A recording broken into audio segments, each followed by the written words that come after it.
ज्ञानतिमिरन्दस्य ज्ञानाञ्जना शलाकया चक्षुर्मिलितं येन तस्मै श्रीगुरवे नमः.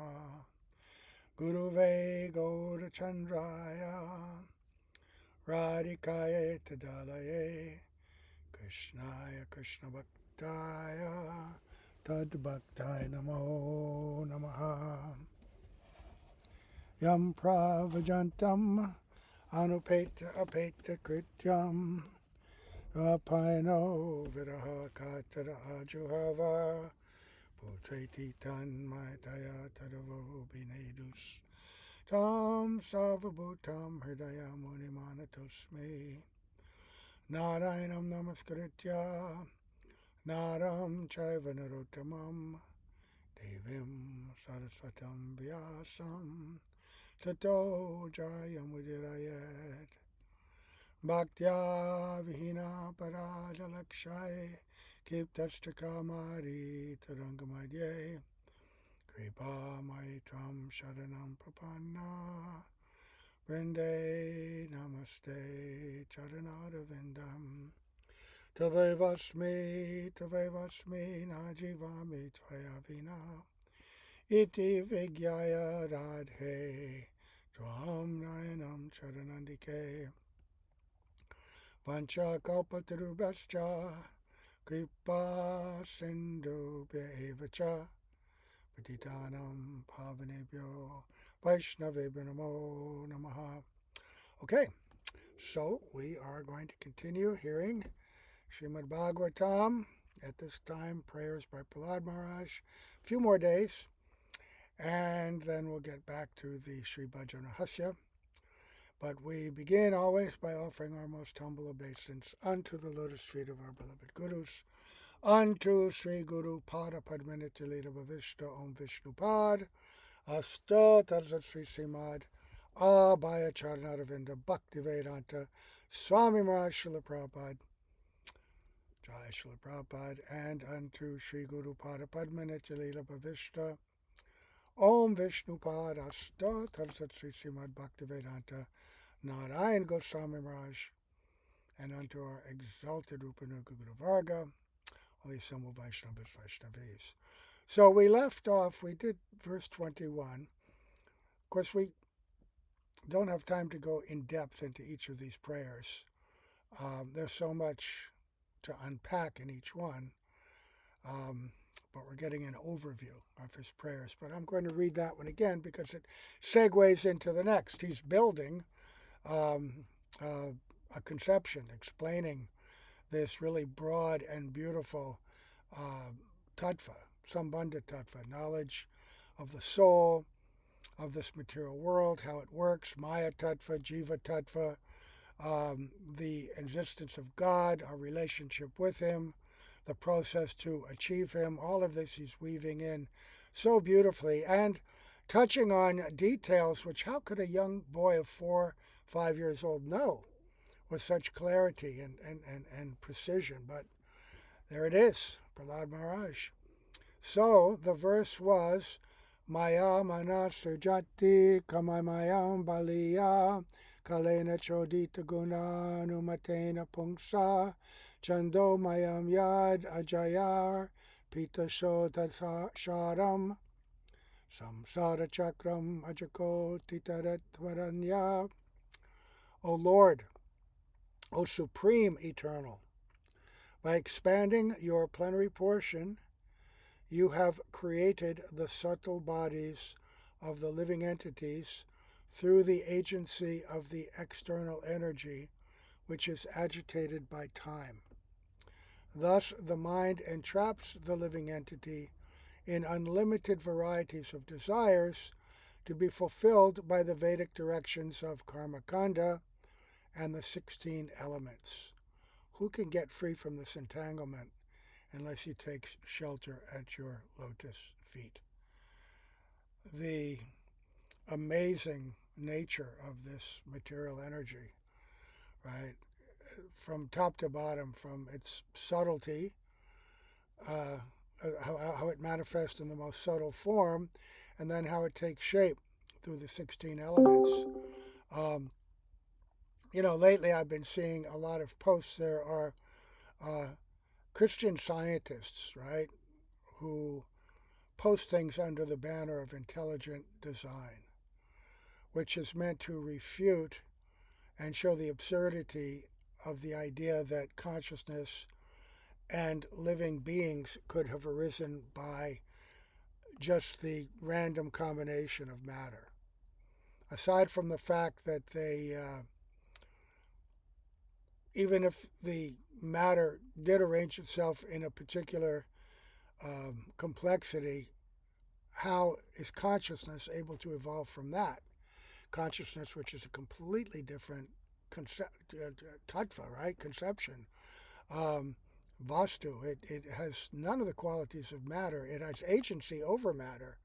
It controls matter, it directs matter, and yet they say that matter is the source of consciousness, which has qualities which are not present in matter at all.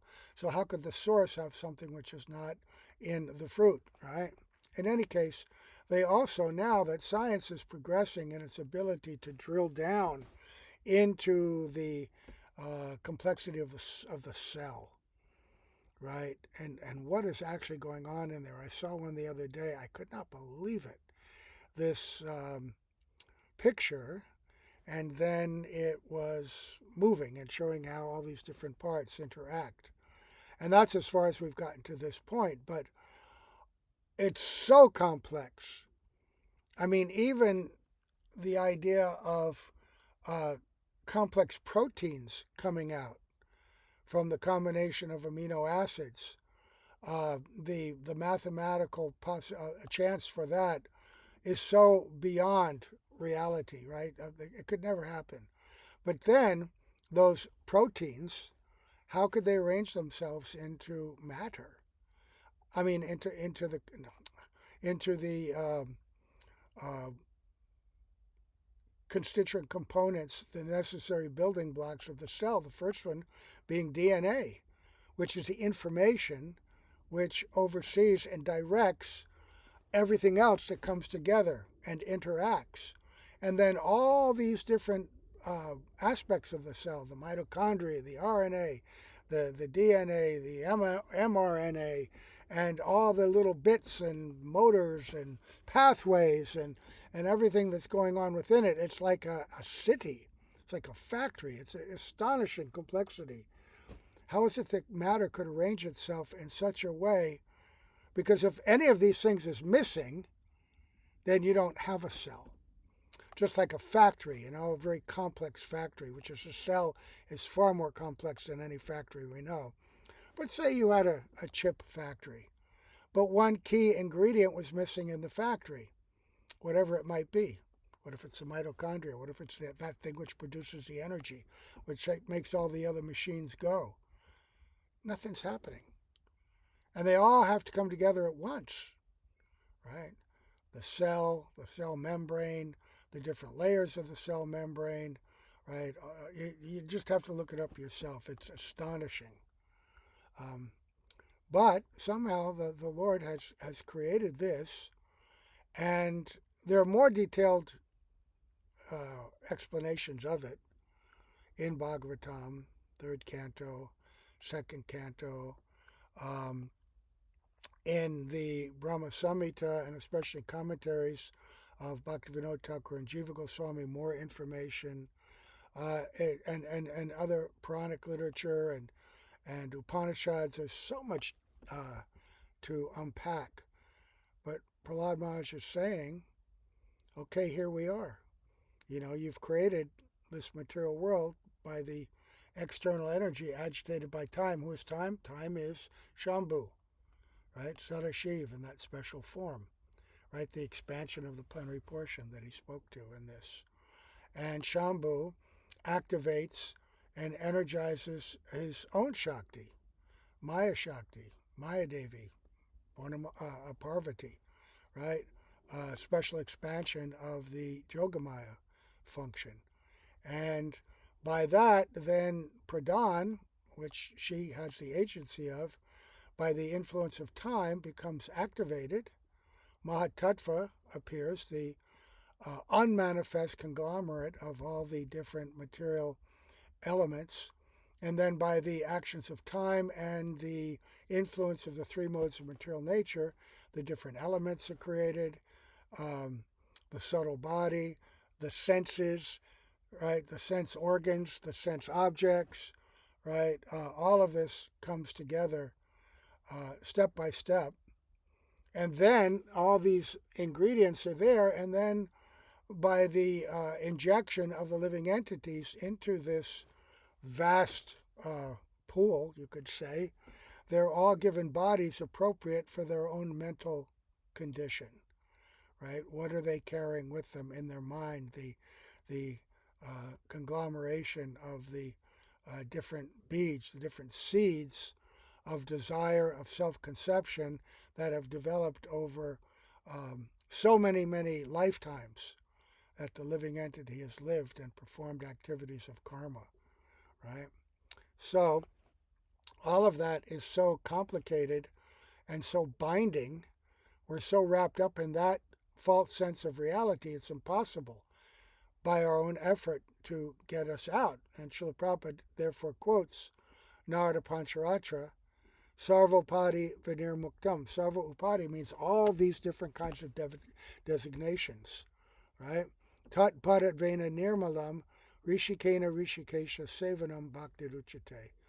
When you give up your materially designated position, Srila Prabhupada says, and work directly under the personality of Godhead, your spiritual life is revived, right?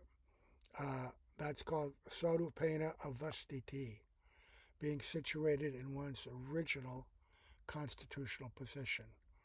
It's not that it's created, but it's uncovered and awakened. And he's going to quote in the next verse something about that. So the next verse, whoops. Within this purport, I went back. He explains that Brahmanda Brahmite Kon Bhagyavana Jeev Guru Krishna Prasade Pai Bhakti Lata Beach, that living entities are trapped by the external energy and they're loitering in the material world, going up and down through different planetary systems, through different kinds of bodies. But if by good fortune they meet a bona fide representative of the Lord, a genuine spiritual master, Uttamadikari, who gives him the seed of devotional service, and if he takes advantage of such a guru or representative of God, he receives the Bhakti Lata Bij, the seed of devotional service. This is described very nicely by Mahaprabhu to Srila Rupa Goswami in the 19th chapter of Madhya Lila Chaitanya Charitamrita. But what is the seed of devotional service? Is it your actual Siddha Deha? No, the seed, that's already there. That's eternally there, but it's like in a sleeping, dormant condition. The seed of devotional service is faith and the inclination to perform devotion, sadhana bhakti, right? Faith in that particular merciful spiritual master, following their instructions, right? And then the heart becoming purified. Right? Is it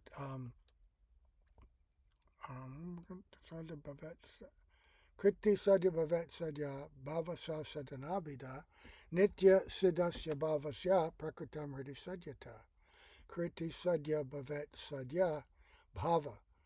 When one performs sadhana bhakti with the intention and goal of bhav bhakti, which is informed by scripture and by hearing from self-realized souls, bhavasa sadhanabhida, nitya siddhasya bhavasya, this is eternally existing in the soul, in the heart, right? Prakritam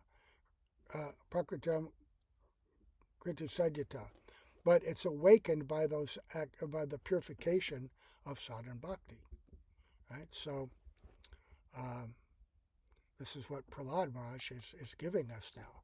Then he says, my dear Lord, you have created this material world of 16 constituents, but you are transcendental to their material qualities.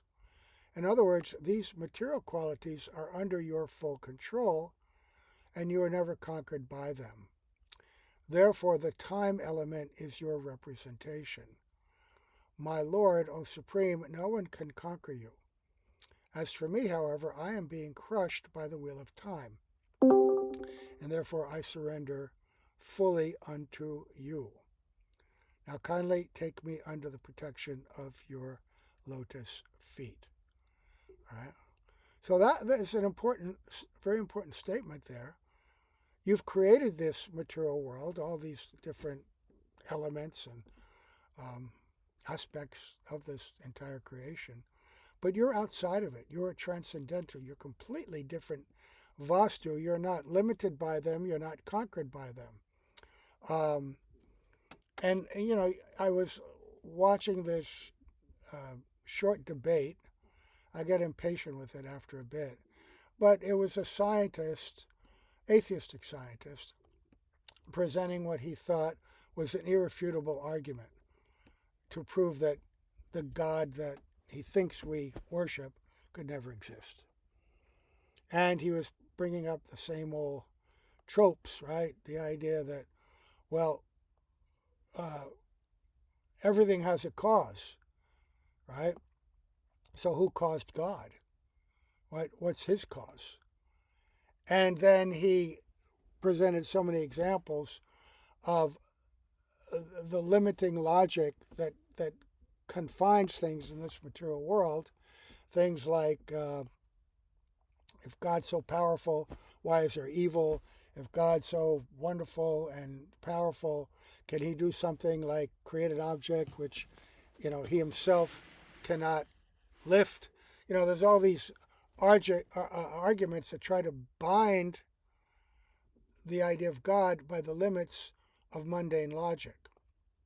But the Christian rightly said to him, although he couldn't explain in the same detail, but he had faith in a God completely outside the limits of the material world, who is an eternal supreme being and the creator of this limited environment, who is offering us an opportunity to get free from this environment and enter into that unlimited, pure spiritual realm, right? So, my dear Lord, people in general want to be elevated to the higher planetary systems for a long duration of life, opulence, and enjoyment. But I have seen all of these through the activities of my father. When my father was angry and he laughed sarcastically at the demigods, they were immediately vanquished simply by seeing the movements of his eyebrows. Yet my father, who is so powerful, has now been vanquished by you within a moment. So that's very meaningful, right? That the demigods, people strive to become a demigod, right? And enjoy all the opulences and facilities. But then someone more powerful, who was a demon, came along and took it all away, right? And that most powerful person who took it all away and who nobody in the material realm could conquer, he was easily conquered by that transcendental Lord, right? Within a moment. So Prahlad had already seen that even though Hiranyakashipu had so much facility and had conquered everybody, but he was always full of anger and unfulfilled and unhappy, right? Because he had material desires, and material desires can never satisfy the soul, right? So we have to watch that in our own life as well, in our dealings with others, with other devotees, in our seva, in our whatever it is, our outside work. How often does anger afflict us? Because what is anger? Anger is simply the emotional result of unfulfilled material desire, right? When you contemplate the object of the senses, right, you develop attachment, lust, right? But because the object of the senses can never fully satisfy you, and that so-called satisfaction is quite temporary anyway. What ultimately results, either because you didn't get what you wanted or because you got it and you still weren't happy, anger. And then lamentation, delusion, bewilderment. All these things take place, right? And, you see that, like in a child, right? A child, when they can't get what they want, they just scream in anger and frustration. And even adults, when they get what they want, but it's not quite what they want, or it's not enough, they're still unhappy. Because seeking happiness through material things is not going to cut it. All we want is facility for our seva, right? And ultimately, real seva doesn't require any facility other than the ability to chant, hear, remember, right? Seek out the association of devotees, right? That's all we need. So he says, my dear Lord, now I have complete experience concerning the worldly opulence, mystic power, longevity, and other material pleasures enjoyed by all living entities, from Lord Brahma down to the ant. As powerful time, you destroy them all. Therefore, because of my experience, I do not wish to possess them. My dear Lord, I request you to place me in touch with your pure devotee and let me serve him as a sincere servant. This verse reflects something Srila Prabhupada would always say when he went to India, when he would speak to parents or others about the miracle that had taken place in the hearts of his disciples. He said that these young boys, and particularly in the beginning, these young American boys and girls, they had everything at their disposal, all material pleasures, but it didn't make them happy, and they gave it up. Now they're sleeping on the floor, eating very simply, working very hard, but they're so happy. They're so happy because they're awakening their real devotional qualities, right? And so, how does that happen? Srila Prabhupada says, by studying Srimad Bhagavatam. Prahlad Maharaja had experience in two ways. He had heard from Narad Muni all these truths, and then he saw playing out before his very eyes in the example of his father, who was the most opulent and powerful in the material world, who still could not be satisfied. And even that, even if, he was satisfied, still it had to be taken away. The Lord took it away in a moment. So even if you think you've got everything you want, it's going to go away. I saw this thing about Alexander the Great, right? When he was knowing he was going to die, he instructed his ministers and everybody, when you bury me with my hands outstretched and empty. And they said, why? To show that when I left this world, I couldn't take anything with me. I conquered so much. I acquired so much wealth. And now that I'm dying, I can't take anything with me. Right? He's a philosopher, student of Aristotle, right? So Prahlad saw, he had first-hand experience. He had access to the greatest pleasures and wealth, but he saw it didn't give any happiness. So he had the intelligence to absorb that truth. But also, he heard those same truths from Narad Muni. So we may not have full experience in the material world, but Srila Prabhupada says by studying Srimad Bhagavatam, every intelligent man can get experience like that of Prahlad Maharaj through the historical incidents mentioned in this great literature of spiritual knowledge. And that's what every scripture is trying to do, to teach through the experience of the servants of God, right? By following in the footsteps of Prahlad Maharaj, one should gain through thorough experience that all material opulence is perishable at every moment. Even this body for which we try to acquire so many sensual pleasures may perish at any time. Is that not a fact? And as we grow older and older, past many more years, we find more and more of our compatriots, our peers, right, leaving their bodies. And lately it's been at an increasing pace. Very dear friend of mine who I knew since he joined the temple as a, very sweet young boy, Agni Dev, left this world. And you can see the outpouring of affection for him from so many devotees all over the world. Because he had the qualities of humility. He's very humble, very simple, very kind, very friendly, right? And he was devoted to bhajan, kirtan, singing the glories of the Lord. And so he's beloved by all. So he lived a meaningful, purposeful life, which gave him pleasure on a different level, and which will carry him to a very beautiful destination, whatever his next step is. Right? And that's the lesson. So we should be very observant in our own life, in the lives of our friends, right, and others, and in the lives of those outside of bhakti. People pursuing material pleasures. What's their result?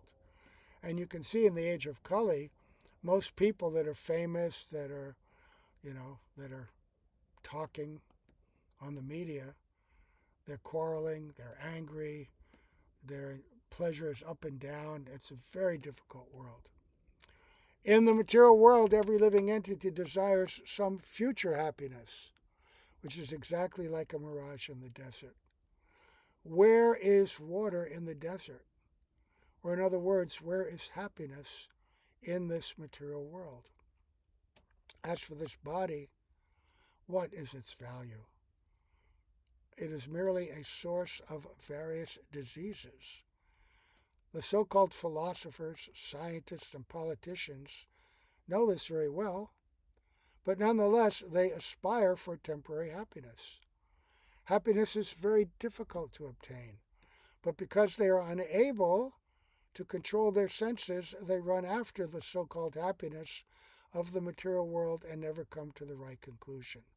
Because the so-called philosophers, scientists, and politicians, they're only looking at the material world, and they're only looking at through the lens of false ego and identification with this body, and therefore the hopes that and misplaced conviction that if I do things right, I can give pleasure to my senses, my mind, my intelligence, my ego, and I can enjoy and be happy in this world, despite all evidence to the contrary.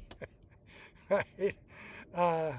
So, oh my Lord, oh Supreme, because I was born in a family full of the hellish material qualities of passion and ignorance, what is my position?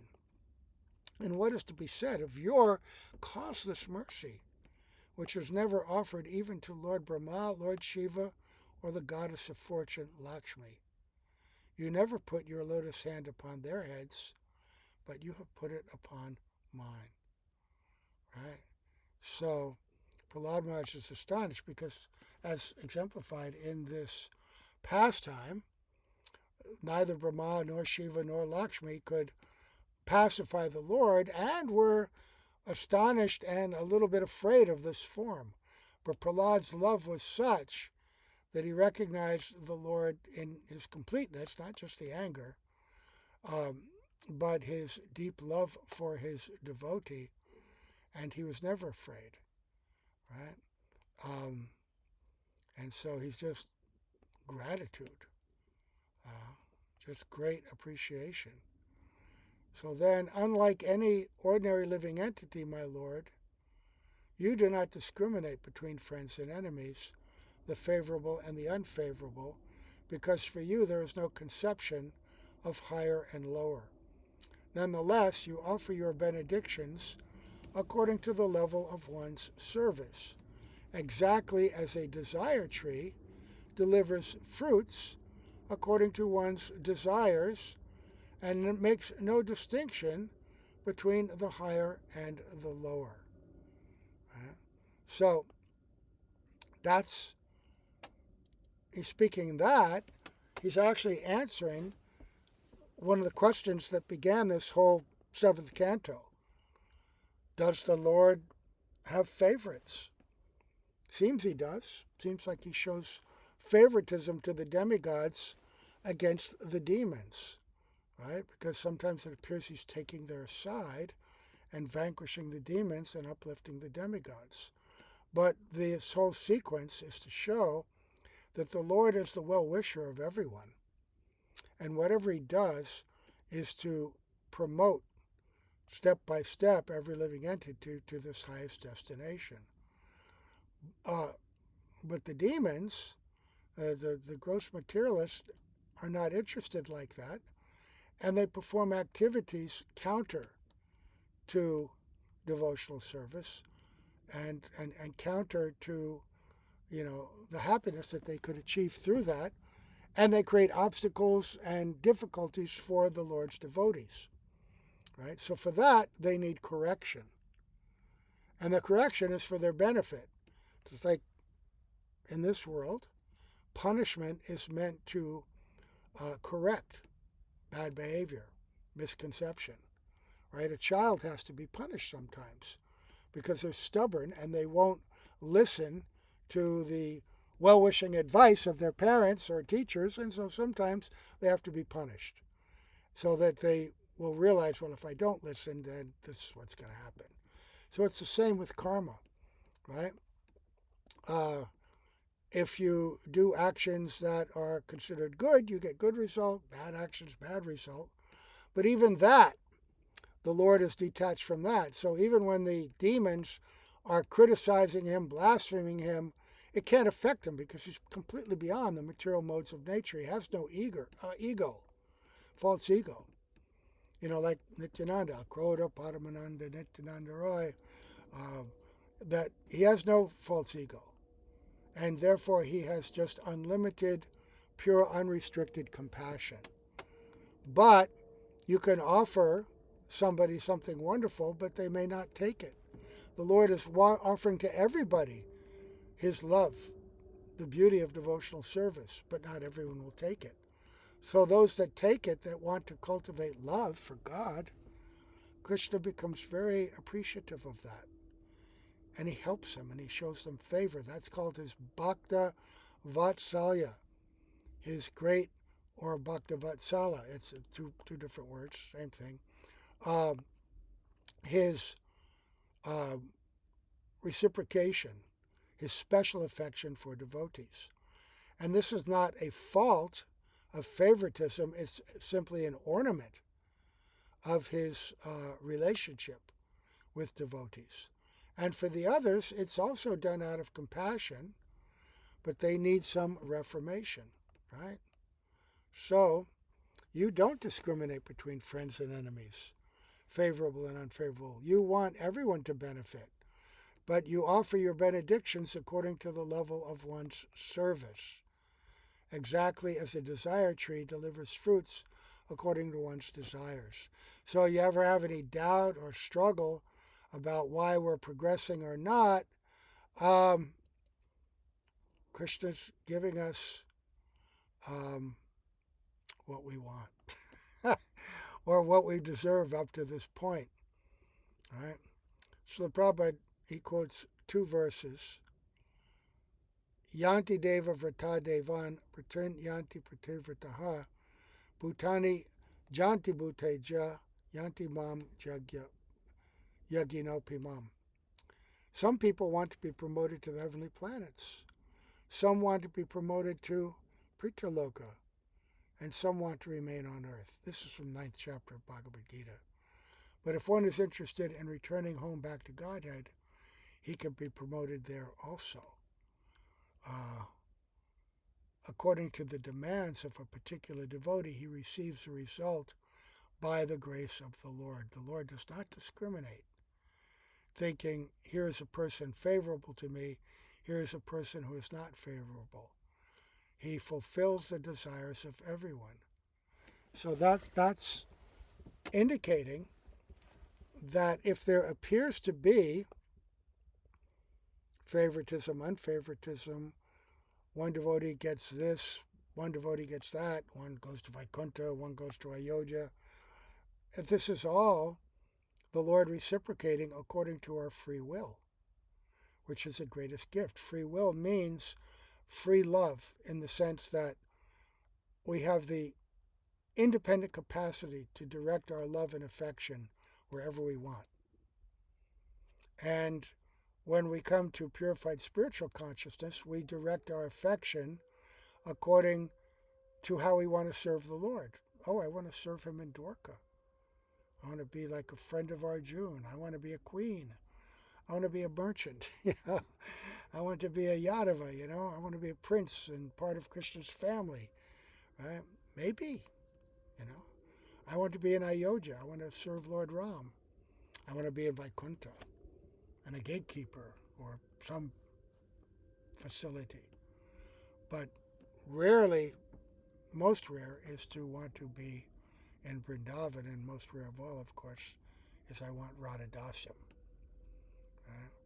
But Srila Prabhupada, after saying that Krishna fulfills the desires of everyone, he quotes this really famous verse from the second canto, third chapter of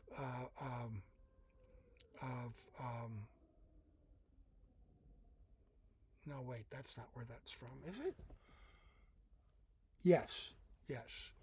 Akama, sarvakama va, moksha kama udaradi, tivrena bhakti yogena yajeta purusham param. Whether one is without desire, right? Akama, has no material desire, or is desirous of all fruit of results, sarvakama, right? Or is after liberation, moksha kama, right? One should with all efforts try to, your udaradi, your intelligence, an effort should be try to worship the Supreme Personality of Godhead for complete perfection, culminating in Krishna consciousness.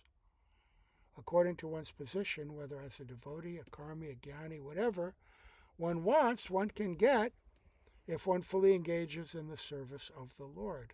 So that verse is a kind of a carrot to those who have different kinds of desires, not pure desires, maybe not even awoken, a desire for serving the Lord, but whatever you want, you can get if you worship Krishna. So the Gyanis and the Karmis are encouraged through Varnashram to do yagya. Yagnatar karmano nyatira loko yam karma bandhana, right? Krishna says, I gave sacrifice in the beginning, and hey, do the sacrifice and it will fulfill all your desires. But who is the purpose of sacrifice? Who is the object of sacrifice? Ultimately, it's the Lord himself. So by worshiping the Lord, by his agent of this special expansion of Bhakti Devi that they worship in this world, it's not pure because they're Sakam bhaktas, or Jnana bhaktas, not Jnani bhaktas, the ones who know Krishna is God, but Jnana Mishra bhaktas, that they're using philosophical speculation and the ascending process, but they're also performing worship of the Lord in a ritualistic way. But even in a ritualistic way, one is awakening the possibility for agyata sukriti, which will gradually build. And if you're not committing offense, then at some point that agyata sukriti will result in increasing opportunities for being with a sadhu. And then one may hear something special from that sadhu, which is going to put you on the path. I remember when, Srila Prabhupada, he traveled so many places and he gave lectures to people who had no interest. He'd go to colleges, universities. People would yell at him and argue with him. But he was giving them this opportunity. They were getting his direct association and hearing his Shabda Brahman. I remember when I used to work at Regal Art and Gifts with Radhakanta, right? His business. And he had one lady who was his chief, office organizer, right? very talented, and she's a Christian, very devout Christian. And Gurudev came and he invited her over, and she came with her little son. And she was very respectful, very polite, and she asked nice questions because she's really intelligent. And Gurudev was really kind to her. And I don't know whatever happened to her. She left the company. I do know, though, that she made a huge leap in her progress. And you've probably heard that story about one devotee. Let's see, how much time do we have? Okay, I'll tell the story quick, then we'll stop. He was in South America. I think it was Brazil. Anyway, he was distributing books in a very remote part of the country, some village in the middle of nowhere. And he's going door to door, and he knocked on a door. And when he opened the door, there was a woman inside, and she was wearing tilak. And she saw this devotee, and she invited him in. She was very happy. And when he went in, he saw pictures of Krishna, his pastimes everywhere. He saw an altar, beautiful altar, bookshelves full of Srila Prabhupada's books, and decoration in her place like a temple room. And he was astonished, and he said, how's this possible? Where did all this come from? And she told a story. She said, years ago, I used to be an airline stewardess, an attendant, whatever, right? And one day, I was on a flight, and there was a man, like an Indian man, dressed in, saffron robes, sitting with his servant. And he was a very kind man, very holy man. I appreciate him.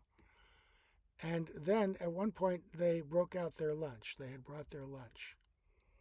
And I looked at it, and it looked so nice, and I impulsively reached in and took a bite. And maybe it was puffies or something. And she said, oh, this is delicious. And Srila Prabhupada was very kind to her. She said he was very kind, didn't mind a bit. He seemed pleased. And I think she got a book. I think she got Bhagavad Gita. They said, do you have, because the servant would always be required to carry some books. And then she said she went home and got the book, and she read it, and over the years she became increasingly attracted. She didn't see devotees again, but by mail or something she was able to order books, more and more books, and by that she just naturally took on the qualities of a devotee. Lava matra sadhu sangha sarva siddhi hoy. By that one moment of contact, and of course in previous lifetimes she must have had connection before, that one contact could stimulate her to such an extent. But, this is what pure devotees do. And this is what their books do also. Their books have so much potency, which is why they have invested so much time and energy in writing from the time of Rupa Goswami on. Srila Prabhupada says, Lord Chaitanya instructed his disciples to write books, a task which those who follow them continue to the present day. Right? And so he always wanted his books distributed.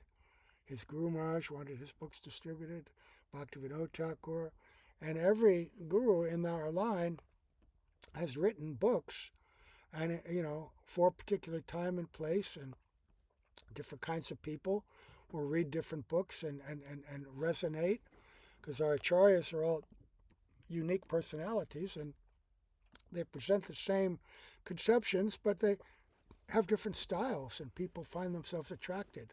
Ultimately, everyone will be attracted to Srimad Bhagavatam and Bhagavad Gita, but their commentaries and their individual works all have a special flavor to them, right? And therefore, they're born at different times in different cultures, and they are meant to inject this bhakti everywhere. Srila Prabhupada was especially empowered for the Western world. Many followed him and learned from his example and continued this on. Right? Association. Right? So these are the lessons Prahlad Maharaja is giving us. he's thanking the Lord, saying that it's association which he got by Narad Muni, hearing Bhagavatam, being taught to chant, right? His own experience in the world. That's why sometimes we also have varieties of experience. Um, Sometimes we're experiencing opulence and happiness, so-called happiness in the material world. Sometimes we have a life of struggle and difficulty. It's all meant to teach us and to help us become detached from the illusory thing, and by hearing, become attracted to a much higher and more beautiful reality. And at first people say, oh, this is all your imagination. This is just concoction. You just created this to help you deal with the realities of this world. But the more you hear, if you hear submissively, the more you realize it's not a concoction. This is an extraordinary reality, right? So we don't need to listen to the frogs in the well who say that because this is so beyond their own experience and ability to comprehend, it can't be true, right? But it is. It is. And so we're hearing from the great Prahlad Maharaj. And he concludes, I'll read this last verse today. My dear Lord, O Supreme Personality of Godhead, because of my association with material desires, one after another, I was gradually falling into a blind well full of snakes, following the general populace. But your servant Narad Muni kindly accepted me as his disciple and instructed me how to achieve this transcendental position. Therefore, my first duty is to serve him. How could I leave his service? And Srila Prabhupada says, yes, Tandara Charana Seve Bhakti Sarivas Janame Janame Hoy Eabilas. Srila Prabhupada quotes Narottam Das Thakur, that famous song. That's part of Hari Haraya Nama Krishna Yadavaya Namaha, right? That we want to, birth after birth, my desire is to be in the service of your great bhaktas. Srila Prabhupada says we should not be anxious to offer direct service to the Lord. Sri Chaitanya Mahaprabhu advised that one become a servant of the servant of the servant of the Lord. Gopi Bhartu Padakamalayur, Das Udas Das Anudas. This is the process for approaching the Supreme Lord. The first service should be rendered to the spiritual master so that by his mercy one can approach the Supreme Personality of Godhead to render service. And he quotes Mahaprabhu teaching Rupa Goswami, Guru Krishna Prasade Pai Bhakti Lata Beach. One can achieve the seat of devotional service by the mercy of Guru, the spiritual master, and then by the mercy of Krishna. This is the secret of success. One should first try to please the spiritual master, and then one should attempt to please the Supreme Personality of Godhead. And then he quotes Vishwanath Chakravarti Thakur, Yasya Prasadat Bhagavat Prasado. Don't jump, right? You get that mercy only through the mercy of the great devotee. And that means serving them, but also means don't offend servants of the Lord. You may be engaged in the service of your guru, one servant of the Lord, but don't dare make the mistake of offending other servants of the Lord. You, because of limited knowledge or experience, you may not have faith in them. But if you offend them, you will lose your own bhakti. And we have in the Chaitanya Bhagavat so many examples of that, of people losing their, and also in Chaitanya Charitamrita. Never offend. I just, this last Sunday, I was going to go visit one godbrother. He wanted me to come to his temple and give a class. But then he approached the board of that temple, and they said, oh, no, we can't do that. Because if we let him come, then others that aren't allowed to come, they may come. All the different congregation members, they may say, I want to invite him. Plus our GBC doesn't want him to come. So I didn't go. But that's a mistake.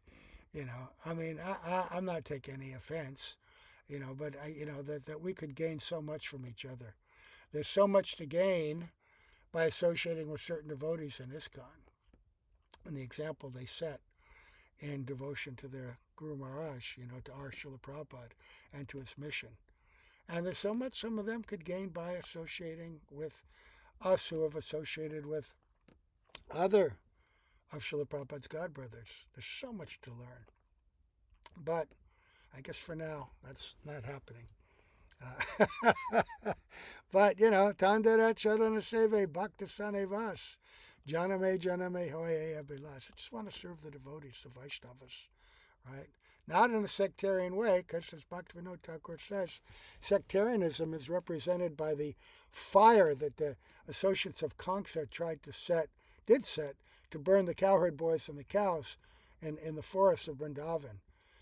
Sectarianism and party spirit is the fire that destroys our ability to associate together and serve happily, right? It destroys the mission of Mahaprabhu, right? Because, we're just trying to tear down or not acknowledge and not share and not, relish. If we can't relish each other's association, how can we teach others to relish that association, right? How can we teach others to be respectful and honorable towards devotees if we ourselves are disregarding or offending devotees?